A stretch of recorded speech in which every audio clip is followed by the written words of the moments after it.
The humanities aren't in opposition to technology. They are an interpretive layer that makes tech meaningful. Without them, we build faster without knowing what we're building towards. The whole humanities thing, I think, is really important. And Jim, I'm not sure if you remember, I had to write a thesis for that degree, and it was in 1999, and the question that you helped me draft and got me 100 CTOs to answer was, are liberal arts majors the answer to the dot-com era worker shortage? Howdy, this is Jim Rutt, and this is The Jim Rutt Show.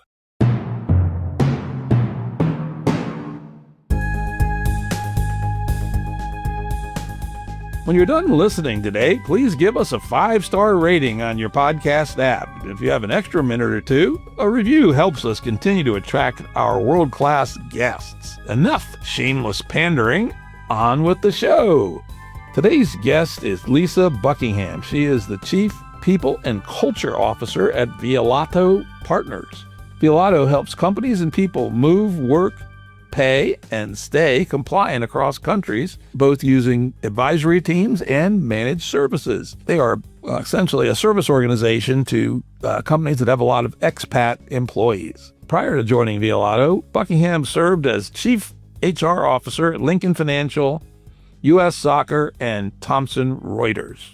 So let's dig into the meat of the conversation here with Lisa, and let's hear your thoughts on how the kind of people that we need to hire today has changed, with LLMs being more and more part of everybody's business roles. And I've talked to CEOs, chief technology officers at relatively big AI companies, and they've thought about this a little bit, but less than you might think. And I said, well, let me see if I can get the HR Queen Supreme on my show and get her thoughts on what we should be looking for in the age of AI for the people that we're hiring. Yeah, so thank you, Jim, and it's so nice to be here. And this is the really ultimate question of everybody that's on everybody's mind. And I would say that it's not just about your skills. It's not about your passion of your domain. From my perspective, it's really around, where is the intellectual curiosity? Where is the learning agility? Are you able, this sounds like a hokey change management comment, but are you really willing to adopt the change and work differently? What I'm really hoping for is that when people are learning to work differently and they see the value of LLM, Jim, or, for some folks here listening today, the advent of AI, which Jim and I worked 30 years ago in natural language processing labs. So it was a very interesting time, and the scientists were very interesting. But today, everybody can be an AI expert. And it's really what you're doing to divide your workflow and what are you going to release into a machine. Trust the machine, but always validate. And having the intellectual interest and curiosity, and what your learning agility is really, really important, and know that, and then find ways to look through it. Jim, you mentioned that you were thinking about 2022, and in 2022 we had, a really important time previous in 2020 around the advent of working from home, and a lot of things that were happening with COVID, and many every generation, but let me just focus on boomers. They had to learn how to work with online banking. They had to work with, telemedicine. And I do think that accelerated some of the adoption that we're going to talk about today, Jim. And now it's really, how does that work going forward? And from my perspective, it's a really, really exciting time. But my main message here is that there's a shared responsibility with an organization as well as the person, because the organization cannot bring them along 100%. They have to be willing to do it as well. So I'm pretty excited about it. It's a really interesting, fast moving time. I think that it's moving faster than I think it even was moving 6 months ago, Jim. Yeah, it certainly feels that way to me. That every week you can feel an increase in the capacity and things that you wouldn't turn over to an LLM 6 months ago. Now you can. Though, of course, as you mentioned, you definitely want to verify it. How, how about how are you feeling with the people that you already have on their willingness to dig into this new way of thinking about their jobs? So I think it's an optimistic answer. I will tell you, and it definitely varies around the world, from the standpoint of what people want and what we need to do from a works council perspective and all of that. But what I would tell you is really listening to our workforce. They want more tools, so we're giving them those tools. We're giving them the learning and development. Where I would say I want to see more is that the actual, going online, doing it yourself or taking a course. Again, I'm going to lean into that shared responsibility because we can't make people do this. Their world is going to be different whether it's Vialto or it's another organization, because that's just how the world is moving. So my I would say that the adoption rate is super high. I would say that we segment our data in a lot of different slices. I can't tell you that there's one generation or a different role that's adopting faster. What I would say to you is there are the evangelists and then there's the pessimists. So we have to keep working on that. And that's that change management side. And where I would lean into change management, Jim, it's really the communication of it. And I remember years ago leading a digitization effort at Lincoln. And we would have focus groups, and people would be like, "Well, I just don't want to see robots running around the organization." And I was like, "That's never going to happen. That's not what we're doing. What we're trying to do is take the manual the standard processing things off your plate so you can then work on your customer service with the policyholder or whatever." So, from my perspective, I think that this is really about taking the myths out of the work environment and talk about where we're really trying to go. In professional services, our organization is our people, and our clients, it's all about being a global citizen. So how are we handling expats? How are we handling their taxes? And sure, AI is going to help us accelerate some of that manual work, but there is still a huge human component here, which is what's so exciting, because it's now, how do we untap what else can we get from them and what they enjoy and excel in. Yep, that's the wise company that figure out how to empower their people rather than replace them, at least in higher level functions. Yeah. Yeah. Yeah. And make it easy, and make it fun. And I was at a dinner last week, and this one organization that I admire a lot, they're doing, not hackathons, but it's really around, empowering people with different AI tools and giving them an opportunity to have contests, almost like Shark Tank, and come back and say, this is why I think we should change this process. This is how we can. And Jim, you remember our one pager we always used to have to write of our what was it? Major Business Development Initiative, MBDI, and say how we were going to change something, and you would invest money in it and then measure the heck out of it. So it's a new world of competition from the standpoint of, it's the now of work. I don't want to even talk about the future of work anymore. That's so dead. And I know I've been quoted on that, but it's really, capturing the hearts and minds of people at every point in their career and making their lives easier. Work hard, have fun, you know, but also let's become partners with our agents. Yep. One of the things I'm finding with some of the more forward-thinking companies is fundamentally changing job descriptions and what's in jobs. For instance, in some kinds of businesses, it makes sense to combine the programmer and the product manager jobs, because the product managers can now do an awful lot of their own development, at least up to the prototype stage, and that shrinks the not only nominal time it takes to get a prototype out. But with the product managers I know, the frustrations they have in getting the programmers to do what they want. If they're doing it themselves, then they can get what they want. Are you seeing that kind of reconfiguration of jobs? Yeah, Jim, I'm seeing everything is changing. So, first, job architectures, the hierarchies, everything's flattening. What I would tell you here, and it just makes my heart so warm, when you hear that our head of product development is invited to go to a client and they also bring an IT partner and they're coming back and they have ideas or they've offered what we are working on from a development perspective, and it's definitely our differentiator. And so I think that the job architectures are changing. I think everybody has to have some amount of level of technology background or understanding how workflows work, but bringing the right people in the room and but showing those partnerships, Jim.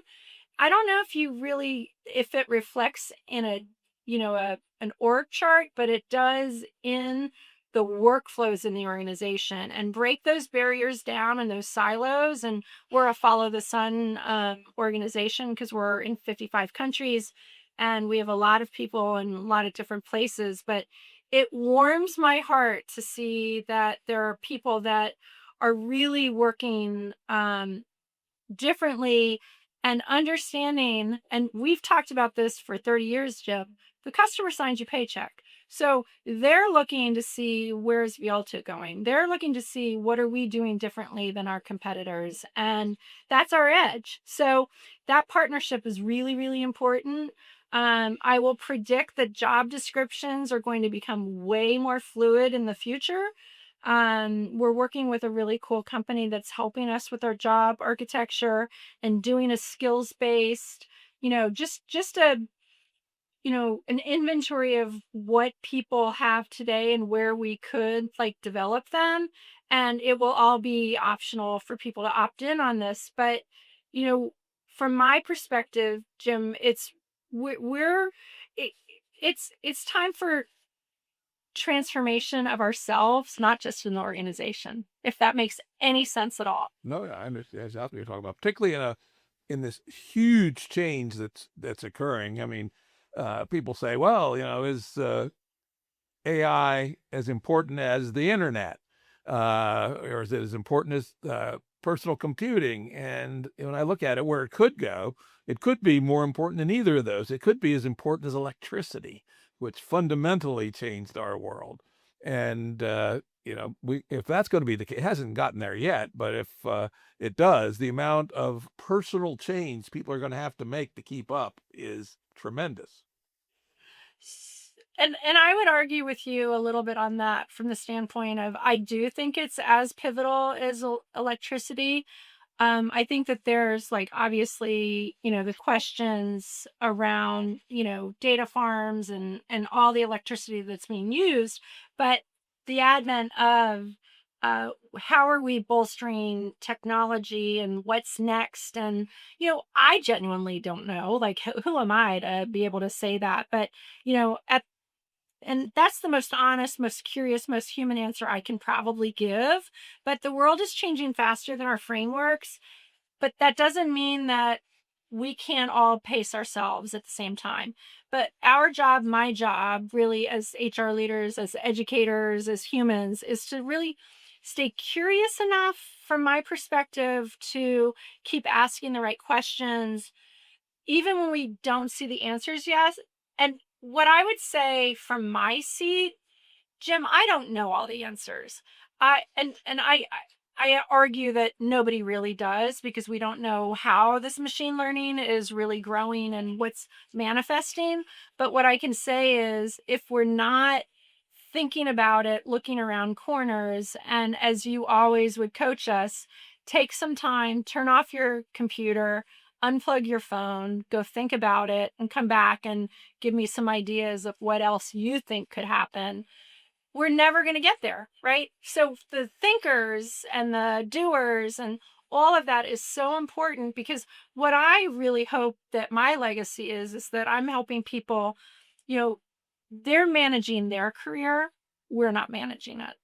And that's a really big statement at the end of the day, because you've got to love where we're going. And if you're unhappy coming to work every single day, what a terrible life you have, right? Like, what a terrible life.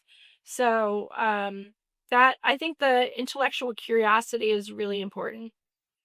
When I talk to end user companies, not the technology companies, I'm finding a lot of AI projects, particularly big ones, that failed. Either they tried to do too much or they tried to do too little. I think, which I find is interesting. So I've coined that little expression, "what when," and it seems to me that that is going to be one of the most valuable skills to have in an organization today. Someone who understands the business, understands how much change the organization can actually take, and what LLMs can really do. Because consultants come in and oversell what they can do. This is they're attempting to do too much, they can also the technology organizations can do little projects that don't move the needle at all in the business, and are trivially easy to do and hard to fail. And that's what I call the attempt to do too little. And so figuring out what to do and when to optimize moving the needle for the business it's a kind of a specialty skill, and I'm not even sure what that person looks like. Does that resonate with you at all? It does, and I guess I'm going to slice it into two answers, if you'll uh, humor me on it. But my first would be, there's hidden opportunities inside those test and learn or transformations or opportunities, and that's extraordinary. And nobody wants to spend money on something that's going to fail. But if you don't test and learn, what are we doing in this world? I think we really have to think about, it's not an opportunity to accelerate the human experience while we're also accelerating technology, not replace humans, right? Like, this is what I'm really trying to make sure that, I was using the term keep human and human resources for a long time, and I do mean that. But I also think that human resources professionals need to really embrace technology as well. But Jim, I think that in that example of you know going in and at a an end-to-end um situation like that, if there is a fail point, my belief is that we're really going to learn from that, take a step back, and, they will be better the next time they go at it, if there's a there. And I mean, think about the startups in the dot-com era. And now, like, we're just seeing so many people and, different archetypes of folks that've never run a business building, you know, technology to support businesses and accelerate different things. So it's a really, that's a heavy question, Jim. That's a heavy question. Yeah, that would be if I were a senior exec at a company that depended substantially on technology. That would be my number one question for 2026: is what when, and with the uh, figure of merit being what has the potential to actually move the dial for the next 2 or 3 years on the business. Otherwise, you're missing opportunities if you're not doing enough, and you're wasting resources and opportunity costs if you try to do too much or the wrong thing, and don't nail some projects that are realistic that can really benefit the business. And it's not entirely obvious whose responsibility that is. At the end of the day, it's kind of the CEOs, but they don't really have the background to make that call. And partially the CTOs, but they don't understand the business well enough usually to make that call. So it seems like it's a team project between the sales organization, the CEO, and maybe the CTO who work on that one question. That's what I'd do. Yeah, I'm going to steal the what when, um, for sure. And the question is the what when and who, to your point, because if you don't have a coalesced team working on this, it can go really sideways. But what I would just say is this has hit us in a way that, the from the standpoint of getting super, super duper clarity on where are we trying to go? What are we trying to achieve? Like, what is the impact in the organization? And, you know, the future has hit us already. And I am really clear on that one. But the question is not whether to embrace it. It's really, to your point on this team question, it's whether we have the wisdom, the courage, and the humanity to shape it and have the courage to really get it collectively organized right. Even what I think I remember you always saying, get it approximately correct and let's test it. Do you remember that? Something I know I say that kind of thing all the time. Get it sufficient for the task, but not necessarily perfect. Get it out there and then improve it. Jim, just a couple of, I wouldn't do a good job speaking with you on this if I didn't talk about what's already happened in like just the past uh 12 months. 1.1 billion jobs have transformed by technology. And more to come. 93% of HR leaders are now prioritizing soft skills over hard skills. And they're saying that we're saving 7.5 hours per week because of AI. I'd love to hear your view on that. And then that there 56% of folks that we're living now in the now of work or with AI, wage premium for workers with strong AI fluency is there and real. So how do you respond to that from the standpoint of what we're talking about? Yeah, well, I mean, I think it varies tremendously by the nature of the job. The pure computer coders mamas don't let your babies grow up to be programmers.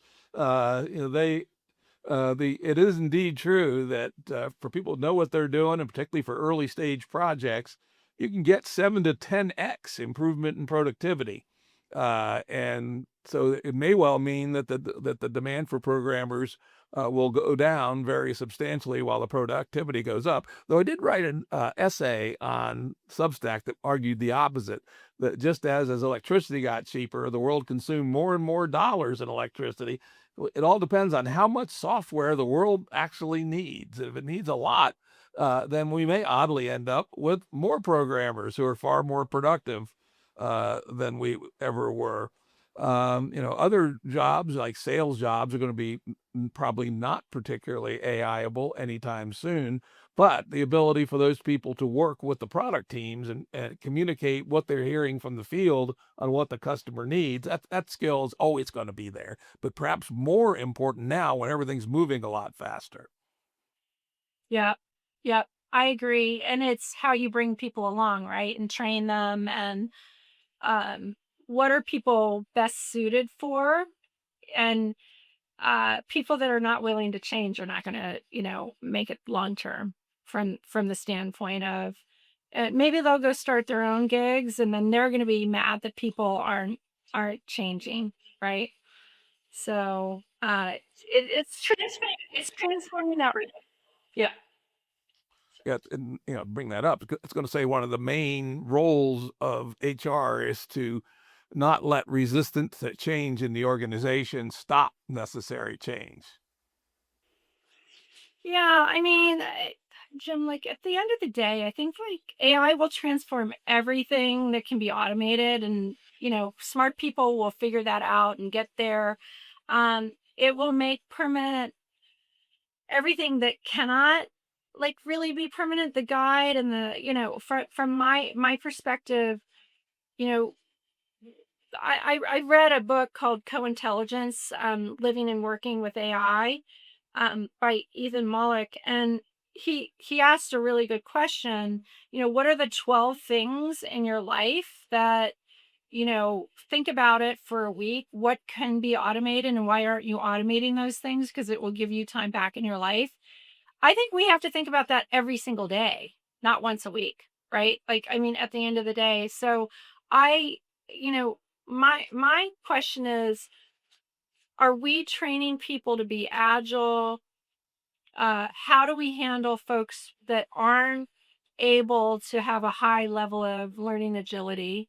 Those are really important questions for me as a human resources leader. And, there are gifted people in so many different areas, but if they're not embracing AI today in an organization, what I would just say is, you know, everybody has like a job to do right now, and AI is being inserted in a lot of places. And to your point, maybe on the sales side, and you don't want to give up that relationship with your client. Maybe you want to have conversations with your client of what can we put more technology to so we can have a better relationship. That would be a question I would have if I was in sales. Yeah. And one of the things that uh,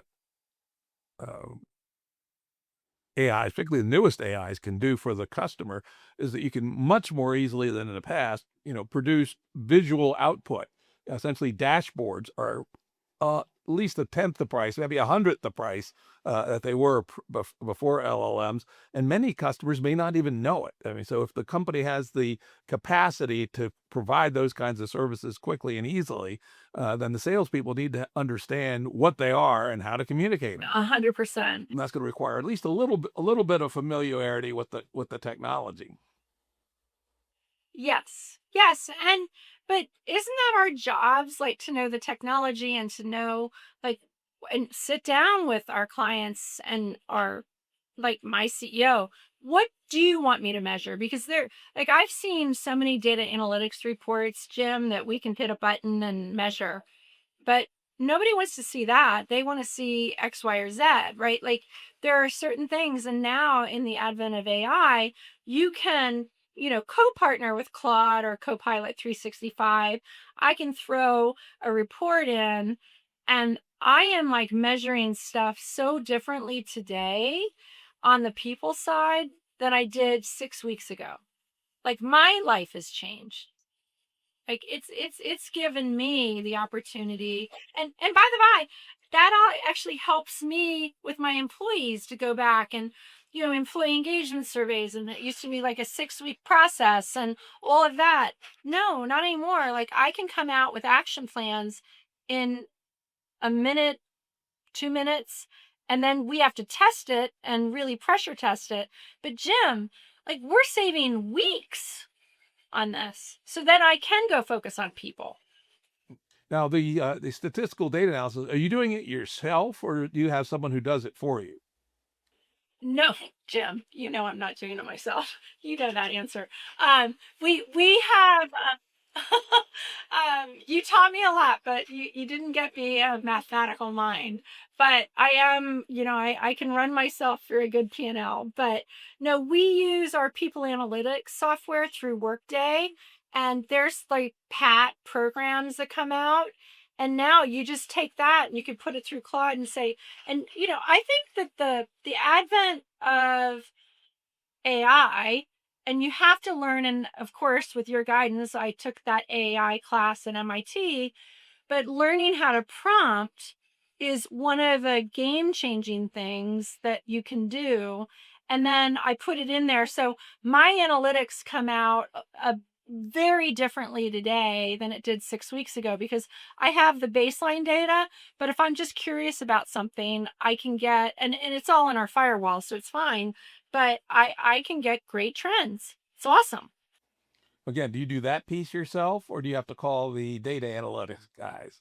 Absolutely not. I do it myself, You 100%. see, that is going to change the kind of people that you're going to need because there are a lot of people who are just not capable of doing that themselves, right? They just don't understand the idea of statistics. It's just over their head.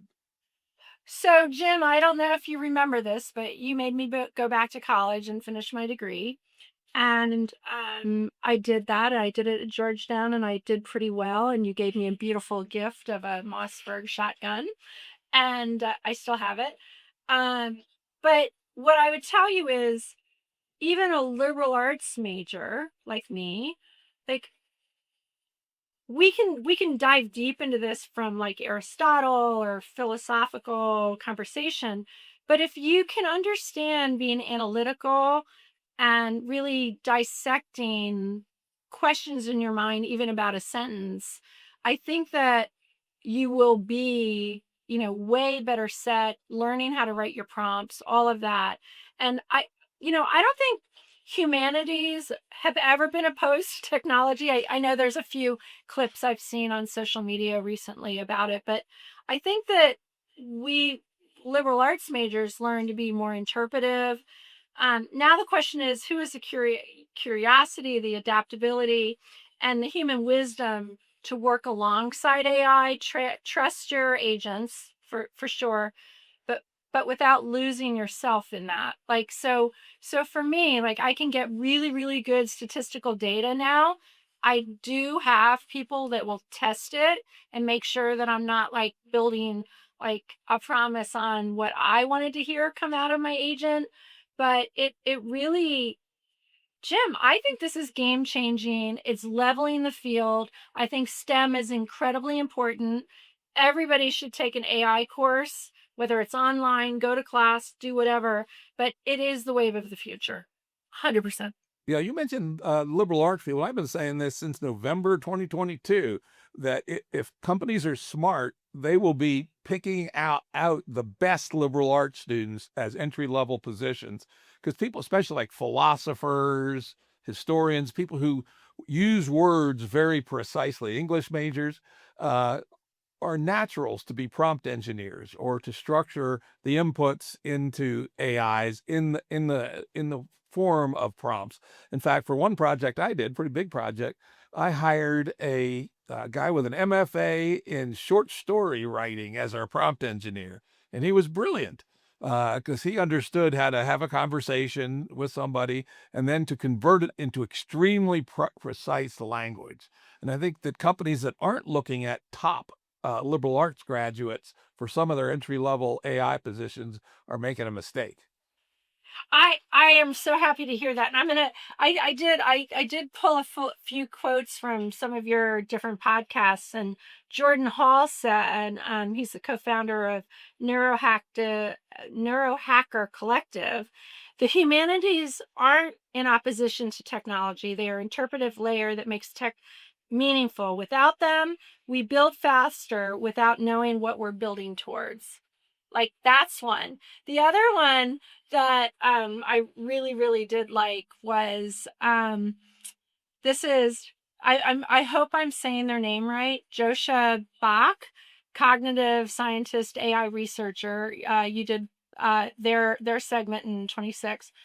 Consciousness and intelligence are not the same thing. AI can extraordinarily intelligently without being conscious, without having inner experience, without caring about anything. The question for the workplace is, does it matter? And I believe it does profoundly. That's what Joshua said. So there are, the whole humanities thing, I think, is really important. And Jim, I'm not sure if you remember, I had to write a thesis for that degree, and it was in 1999, and the question that you helped me draft and got me 100 CTOs to answer was, are liberal arts majors the answer to the dot-com era workers shortage? Ah, I'd forgotten about that. We should pull that out of Georgetown and see and get it cited. The answer was yes, and it was an overwhelming yes. And I remember that people said, but we're going to forget about this. We're going to forget about it because there's going to be a lot of smart technologists. And guess what? In 2026, there's this huge argument around humanities. And it's really, from my perspective, bless anybody that's going to any academic study and pursuit that they're doing. Make sure you finish it. Jim made me finish it. And that was one of the biggest gifts of my professional career, Jim. So thank you. But, it is really the education paradox, right? Like if you start thinking about that, like, come on, what are we teaching people to be able to do when they leave college? My biggest thing is my son is at Virginia Tech. He's not allowed to use AI, but his internship this summer, he has to be an AI expert to do his job. So where are we? So I'd love to hear your answer on that, Jim. This is a huge question that I have conversations with people all the time. What is the role of AI in education? The other extreme is my alma mater, MIT, has decided that AI is everything, so they absolutely allow AIs in any coursework. Uh, and that's got some things that scare me a little bit. Like, do you actually learn how to reason with words, right?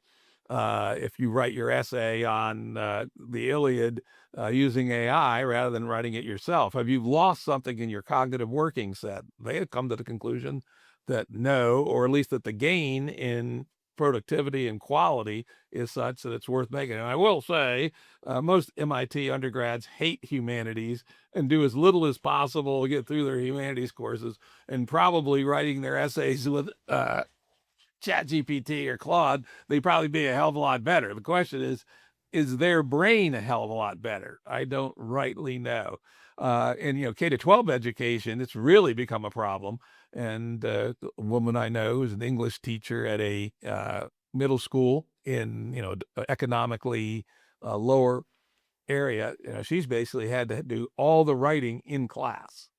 Otherwise, it'll all be really bad LLM writing, and so. But she has found that the kids, actually like it and are reasonably good by the time they finish the year with doing all their writing in class.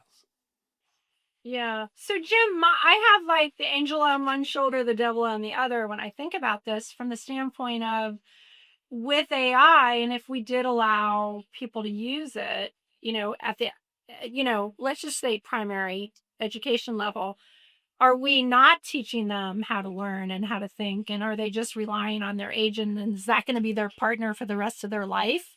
Like, I'd love to, in 10 years, listen to this podcast and see where we are again. But, what Aristotle did say is the roots of education are bitter, but the fruit is sweet. So I do wonder, like, is there a happy medium in this? And, again, we're sending really mixed messages to these, very vibrant, young kids learning around the world and really working their heinies off in college and high school, telling them they can't use AI. And then to get a job, you have to be an AI expert. I'm challenged with that. Yeah, that's real interesting. Of course, we've faced this before. Calculators. When I was an undergraduate, calculators were banned from tests. And since we were a very STEM oriented school, there was a lot of math necessary in exams, and you could use your slide rule, which we all talk about nerds. Nerd alert. We all became quite good with our slide rules, but nope, no calculators. The reason was they were very expensive, like $500. And a lot of people, including myself, couldn't afford one. So it was considered to be an unfair advantage. And yet today, I'm sure they allow calculators in exams because no one would probably put up with having to use slide rules or doing it with pencil and paper. So there's an example of where we ended up coming down on one side or the other, which was okay. We will start to get weaker at doing math in our head and being intuitive about math, but our error rates will go down and will be a lot faster. So, as you've seen the writing produced by most employees. Most people are terrible writers, right? Awful. And if you take ChatGPT and tell it to go into professional copy editing mode and to review it for structure, review it for rhetoric, review it for clarity, for grammar and spelling, what will come out the other side will be better than 99% of your employees can do on their own, probably at least 95%. Jim, I agree, and I feel like some of it we're creating. The art of the word is a really important thing that we all need to hold on to. And like when I still write a lot of emails, and it it always offers me Copilot 365, and I'm like, it makes me mad and I don't take it. But, if I have something really important to write from the standpoint of bigger picture, I'll do that. I'll use it. And but it changes my voice. And even my agent, and I do have a question to you about agents in the future. I, they do try to pick up your voice, but do they always? And you have to, again, nothing in technology is 100%. So, you better, audit everything that you're using. But here's my question, Jim. Do you think that uh, in the future, your agent will move with you through different companies and in the future? I think the answer to that is yes. And if it doesn't, it should.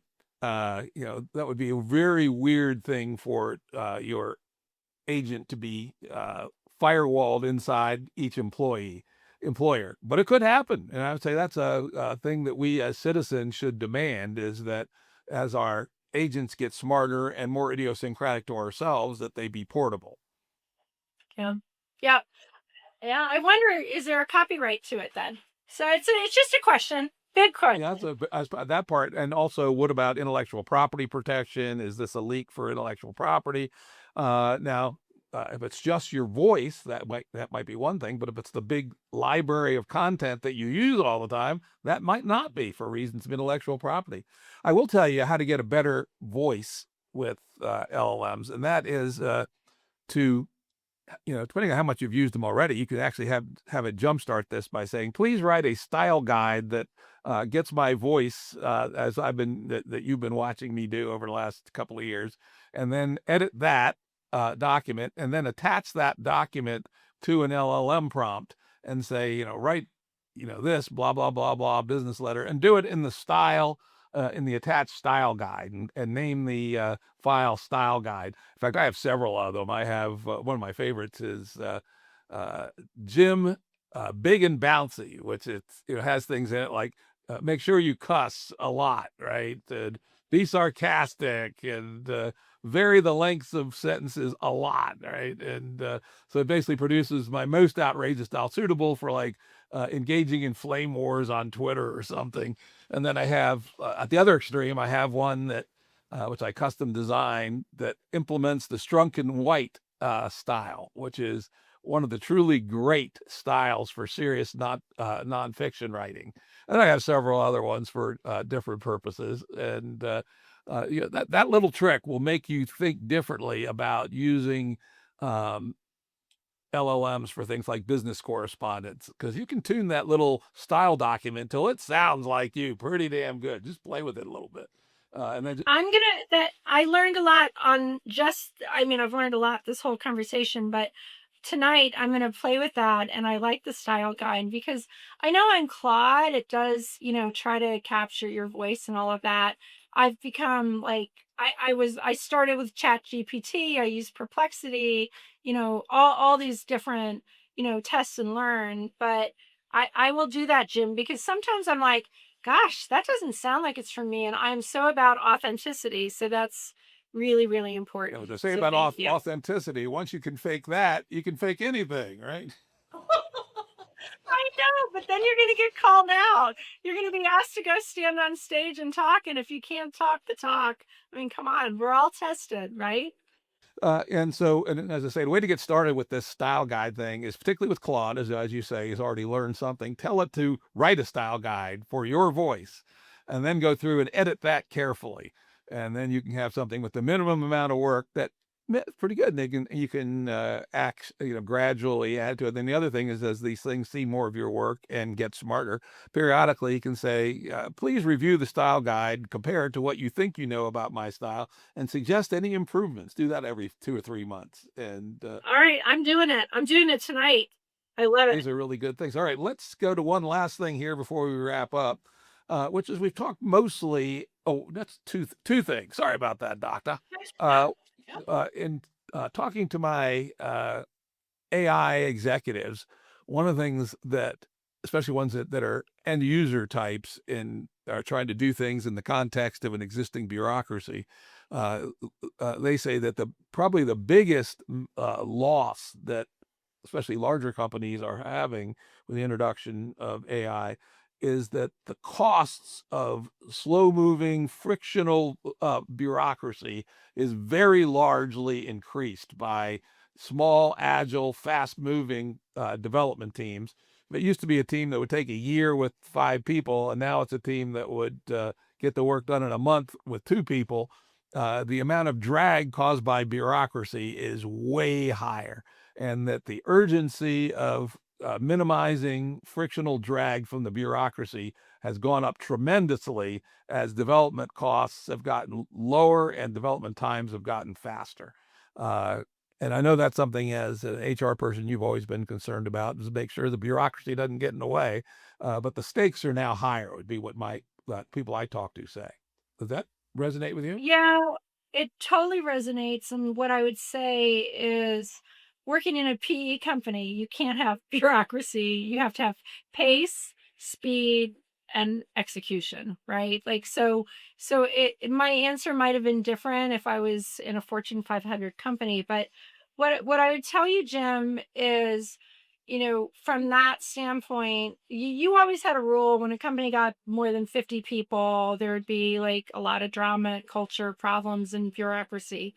What I would say here, there's a lot of communication, a lot of racy model discussions, and um, I do think you're right, because I think that there are organizations that, and I talk to a lot of CHROs every day just to make sure that I'm not like losing my mind, because it is moving so quickly while we're trying to do all the right things. But that bureaucracy piece, I think that that becomes like really from a standpoint of your leadership expectations and the attributes of people that you hire or keep, is get rid of that. Like that is like a cancer in an organization, that because it's going to hold up progress. Yes, you can have your say. Yes, bring up these things, but bureaucracy is a problem. And the problem is because people, if it's because people don't want to change, or they want to keep their organization a certain way, they don't want to share, between different organizations, that creates really bad cultural problems in an organization. So from my perspective, I'm all about like, we have one of our leadership behaviors is talk straight. And at the end of the day, like people will preface a discussion, especially in difficult discussions, they'll say, I'm going to talk straight, and that's great. But then it can also be used in a way that people are talking straight and they're just like really mad about something. It's like we have to call that out and say, let's have candid and care and candor in that discussion. But I hope in the advent of the AI transformation, LLM, that we really are getting rid of bureaucracy, because we're shaping the future. The machines can help us, but we're shaping the future. So the people that are conceived as bureaucrats are going to be a problem. Yeah, of course they've been my. I've disliked the bureaucrats from when I was 22, but maybe now we have a way to reduce. They do important work, but can we compress it and use LLMs as much as possible, and realize now that the costs are much more significant when the rest of the organization is moving fast, when things are being held down by friction in the middle. All right, here's the last question. So Jim, can I like take you on a beaten track on that conversation? This is a little out there, so humor me. Uh, but I went on a safari with Phil and Andrew just a couple of months ago, and what the safari really taught me a lot about work. And I learned a lot on the safari because we had an amazing guide and a tracker. That world is not going to change. Okay. So I was in a very privileged range. I'm very blessed that I was able to go. But the lion, what my learning was, the lion will fight until he isn't strong enough until the next one is there. It was magical. It was sad.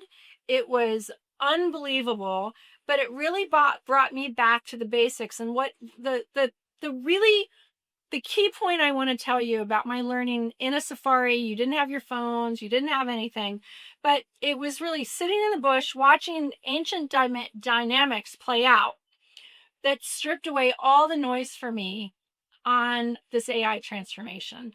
And the guy doesn't need to have a dashboard. Yeah, they've got their walkie-talkies, and they're tracking animals and all of that. But it was they've accumulated wisdom, Jim, that built across years of presence, attention, and the love of their domain. No AI is going to replace that, but no AI is going to also replace that strong lion. He's going to get old and he will be killed, maybe even by a son. And so for me, it's, the organizations and leaders who thrive will understand their own cycle. And we really have to get very deep in ourselves to think about how are we going to activate that future and choose to evolve or be overtaken. So that is something I really wanted to say to you today, because it really does connect to our humanities discussions that we've had for years. So anyway, I just had to throw that out there. I love it. Eat or be eaten. Eat or be eaten. That's right. Okay, one last topic. We've talked almost exclusively about organizations as they are and doing change and change management and training and things. Let's talk about the other end of the pipeline: new hires, fresh hires. Uh, uh, what has the LLM revolution caused y'all to think differently about your entry level hires? Yeah, so a lot. So this is like a really big question at the end of this meeting. So the first is, we don't know if they're using AI prompts or not when they're, being interviewed from a virtual perspective. I think that you cannot ever discount in-person meeting people, especially early talent, because they've just been developed differently. They might not have the same 7,000 internships or jobs that you and I had even before we got a job. Or, have they been prepared for it?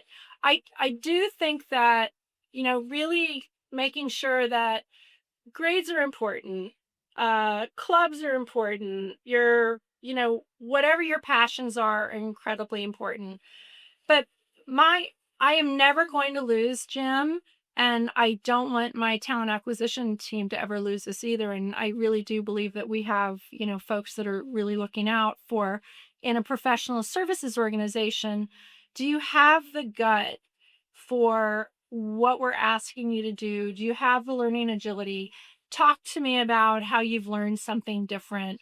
How do you feel about change? Like, Jim, it's still the basics. It's still close your eyes and think about when you'd send me out to Silicon Valley at job fairs, and I would talk to these kids from Harvey Mudd and Stanford and all those great schools.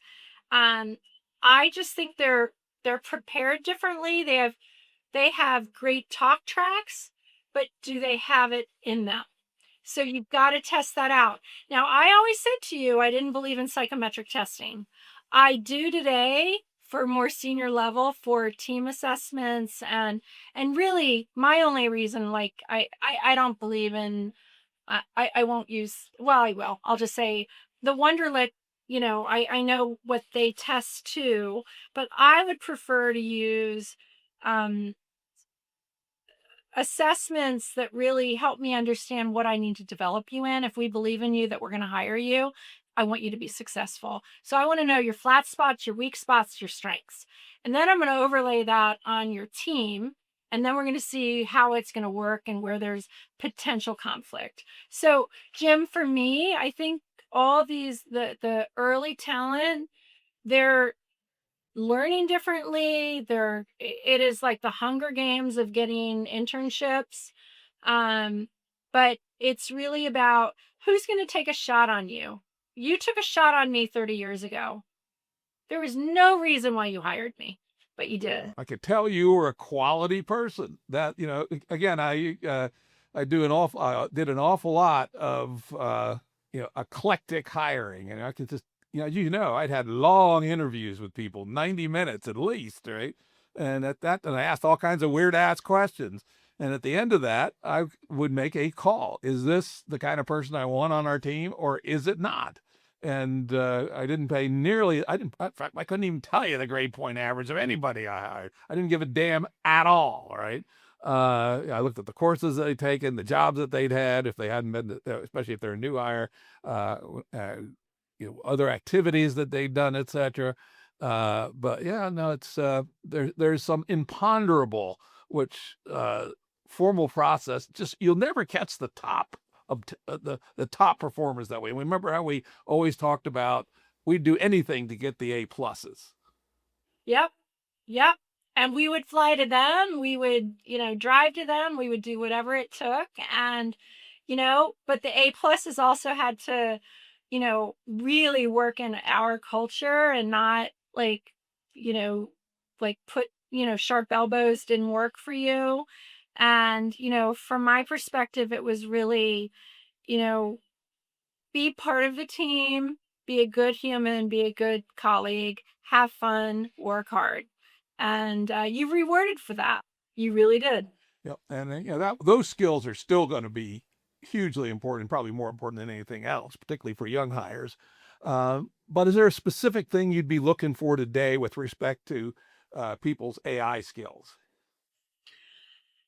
Yeah, I mean, having that intellectual curiosity, I think from an AI skill perspective, I think they need to really have and hold on to that curious side of being intellectually honest of does that actually fit what I'm trying to solve to? Because don't be lazy. You can just cut and paste now, and that could get you in really serious trouble, right? So for my perspective is I'm going to do this. Your style guide idea and the prompts is really really maybe a game changing comment of what we've talked about today, because I think that you know I'm not confused that AI is transforming work. I'm not confused on that. But what I'm curious about is it going to transform how people think and work?